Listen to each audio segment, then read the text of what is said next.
This essay example, as well as thousands of others, is available in text format on our website for free and without registration. Simply Google Ivy Panda Free Essays.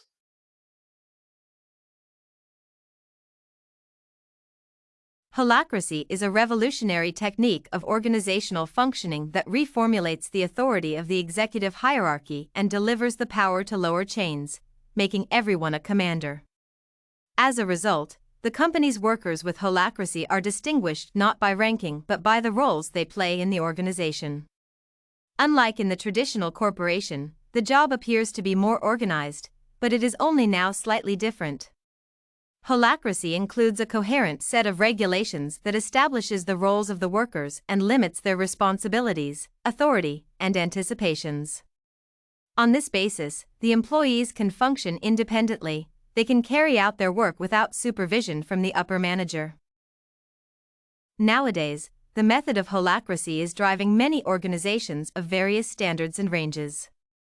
It gains popularity and proves its efficiency every day. More and more companies are considering implementing this method into their structures, including Zappos shoes. What risks and challenges does Zappos face in implementing Holacracy? The model of Holacracy that was embraced by the co-founder of the company, Tony Hsieh, was intended to adjust the whole organizational structure. He decided to enforce Holacracy after Zappos grew steadily. Hsieh claims that the renewed model of the organization would allow the workers to feel more like entrepreneurs, not employees. Research shows that every time the size of a city doubles, innovation or productivity per resident increases by 15%. But when companies get bigger, innovation or productivity per employee generally goes down, he said. He also added that his primary goal regarding the subject matter is to rearrange Zappos to function less like a directorial company and more like a city.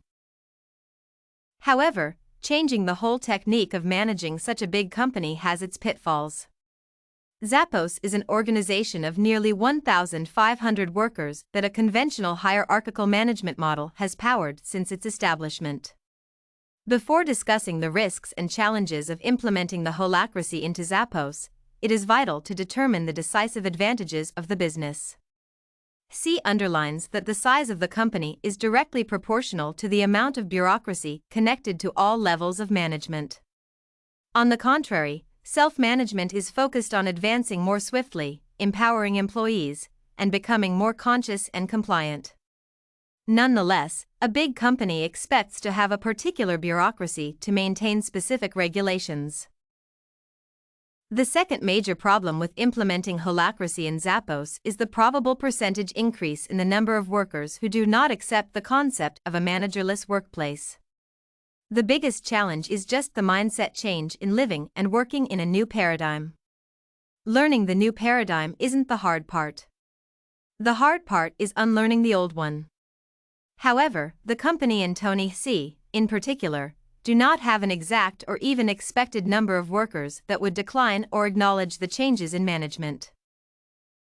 Another vital question that needs to be resolved is the ability to pay decent wages to employees who will not receive regular job inscriptions. The founder of Holacracy theory, Brian Robertson, cultivated a scheme, the key of which lies in badge-based compensation. According to this system, assorted badges are given out to the workers. It is an identification of the employee's skills and the roles assigned to them. Presumably, an inquiry into the new badge may lead to an increase in the salary. However, the badge system is still in development, so it is better to embed it into a company as big as Zappos shoes. The last, but not the least concern for the renewed Zappos shoes is the settlement of disputes between coworkers. Hsieh believes that one-on-one straightforward and candid discussion is the initial step toward a conflict resolution mechanism. Hsieh says, 1:1 Open and honest conversations are the first steps of our conflict resolution process, which is still evolving. In my experience, that will generally address most issues if both parties are being open and honest. Chances of Holacracy succeeding at Zappos. Tony Hsieh highlighted that the growth of the company has diminished the development and innovations. The co-founder of the company knows that Zappos shoes calls for a renovation. However, in his opinion, simple team-building exercises will not suffice. Self-management is a system that is not uncomplicated to understand, as it differs significantly from the long-established organizational chart. To this day, Holacracy endures being the exception rather than the rule in the workplace.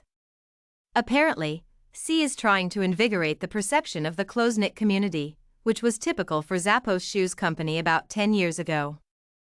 Once you have that level of friendship, there are higher levels of trust, he said. Communication is better, you can send emails without fear of being misinterpreted, people do favors for one another. Nonetheless, the concept of holacracy is far more complex than that. Moreover, it is believed to take away the time needed to get substantial work done. Moreover, the company is still working on role-based compensation and badges. The founders of Zappos shoes expect to disclose other options regarding the salary system.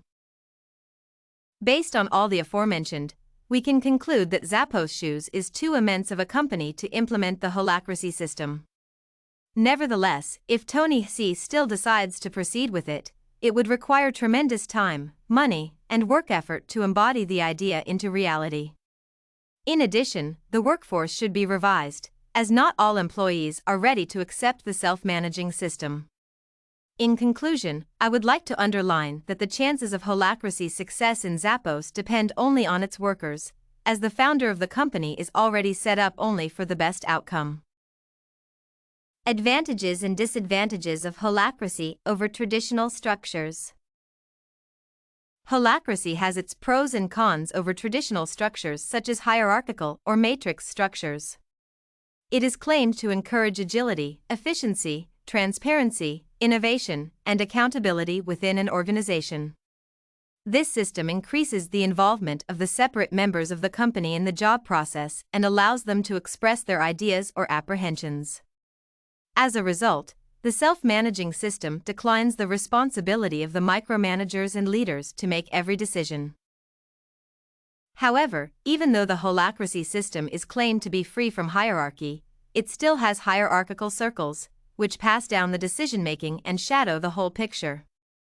According to Havinal, a manager performs planning, organizing, directing and controlling to achieve the organizational objectives. In the holacracy system, managers are non-existent. It would take a lot of time for the employees to structure their work in a sufficient way. Moreover, the holacracy model does not have any concern towards the customer, unlike the matrix structure. So, based on everything said above, the matrix system would be the best match for Zappos shoes. Did you like this Zappos company structure, holacracy model sample? To get more works like this one, make sure to check out the free database of academic paper examples at ivpanda.com. You will find thousands of samples for all your study needs, without even having to register.